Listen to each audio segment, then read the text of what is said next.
By the end of this short lesson, you'll be able to explain the answers to the following questions to your friends. Why are acid reflux medications one of the fastest growing groups of medications in the U.S.? Why is it that Americans have the highest calcium consumption in the world, yet poor bone health? How can a diet soda with 0 calories make you gain weight? Here's the second thing that'll change your life. Are you ready? Every food or beverage is alkaline, acidic, or somewhere in between. Alkalinity and acidity are measured in terms of pH, which stands for potential of hydrogen. This is a pH scale. It ranges from 0, the most acidic, to 14, the most alkaline. For example, let's consider the following pH values. Your stomach acid is 1, diet soda is 2.5, coffee 3, water 7, your blood ranges from 7.35 to 7.45, seawater is 8.5, and baking soda is 12.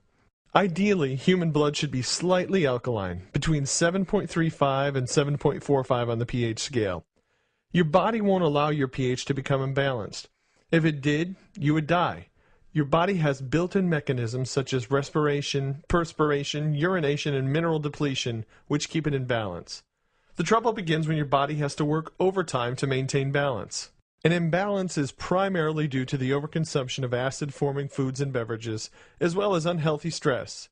We consume considerably more acid-forming than alkaline-forming foods and beverages. We consume too much coffee, caffeine, soda pop, beer, alcohol, processed foods, fried food, high fructose corn syrup, sugar, artificial sweeteners, and animal proteins, just to name a few. In addition to our unhealthy food and beverage choices, we live in a world that keeps speeding up, potentially leading to high levels of unhealthy stress, which also increases acidity. Foods and beverages run the gamut of the pH scale. There are a few general rules. Animal products are for the most part acidic. Let's look at ice cream, cheese, yogurt, beef, lobster, chicken, pork, shellfish, venison, and fish.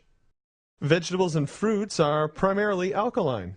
Let's look at snow peas, spinach, tomatoes, lettuce, squash, potatoes, cabbage, broccoli, asparagus, and sweet potatoes.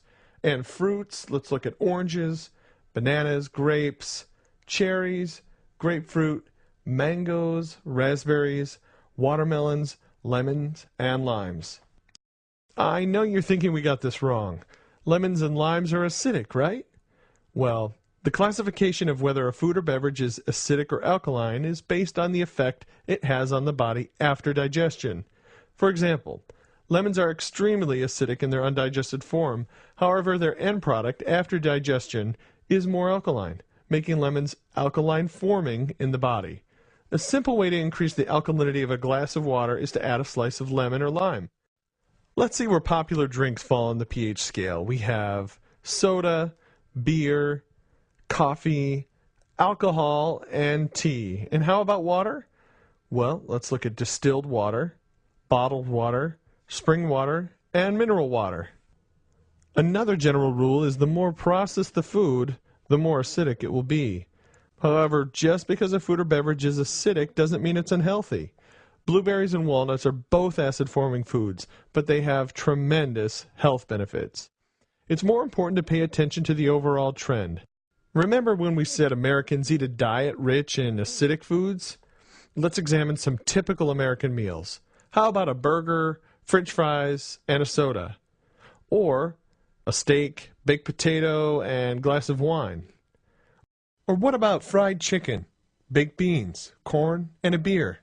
Or the all-American picnic of a hot dog, potato chips, and a salad, chip, soda. These meals force your body into an acidic state. So let's bring this all together. What happens when your diet is too acidic? As previously mentioned, your body is constantly putting mechanisms in place to maintain a balanced pH. When your body has to work overtime to maintain balance, the trouble begins. As the blood becomes too acidic, less than 7.3 or so, mechanisms kick in to bring the blood pH back to about 7.4. The breathing rate increases to remove carbonic acid by exhaling carbon dioxide. The kidneys increase the acidity of the urine. Minerals begin to be leached out of the body, and the blood pH is quickly back to normal. Here's the kicker. To compensate for an acid-forming diet and high levels of stress, the body uses alkaline-forming minerals such as calcium, magnesium, iodine, potassium, and sodium. Well, that's good, right? What's the problem? The problem is that by eating diets rich in acidic foods, Americans are forcing their bodies to use these precious minerals to achieve balance. Let's take a look at some health problems related to an acid-forming diet and high levels of stress. One of the fastest growing categories of medications in the U.S. are medications that relieve acid reflux. These medications relieve the discomfort, but are they truly fixing the problem? Ask yourself, why do I have acid reflux in the first place? Acid reflux medications are simply introducing alkaline-forming compounds in your body to counteract an acid-forming diet. This program has helped many people completely do away with acid reflux medications simply by improving the quality of foods and beverages they consume. The U.S. has one of the highest calcium intakes in the world, but still has poor bone health when compared to other countries. Why? If we're consuming enough calcium to keep our bones healthy, what's the problem? An acid-forming diet forces your body to leach alkaline-forming minerals, such as calcium, to neutralize the pH of your blood. One of the major culprits is the overconsumption of acidic beverages, such as soda, coffee, energy drinks, and alcohol. And what is the #1 source of calories in America? Soda pop. The average American drinks over 46 gallons per year. Many people might say, "It's okay, I drink diet soda." We've heard of people having maybe 3 or 4 or even up to 10 diet sodas a day. Why not? There's 0 calories, right? What if the very thing that you thought helps keep weight off actually put weight on? How? Diet sodas, as well as regular sodas, contain phosphoric acid. Phosphoric acid is right next to battery acid on the pH scale. Constantly flooding the body with an acidic beverage, as we now know, results in the leaching of many minerals. We discussed the leaching of calcium, but now let's focus on iodine. Iodine helps support the health of the thyroid gland. Without iodine, the thyroid cannot work properly. One of the main functions of the thyroid is to regulate the body's metabolism. If you have an underproducing thyroid, your metabolism can become sluggish and weight gain can follow. And that's how a drink with 0 calories can cause you to gain weight. So tell me, how do I balance my body's pH? It's simple. 2 things: R&R and proper diet. First, rest and recovery. Take time for yourself. Get more sleep. Take regular vacations. And try to get a little downtime each day. Secondly, diet.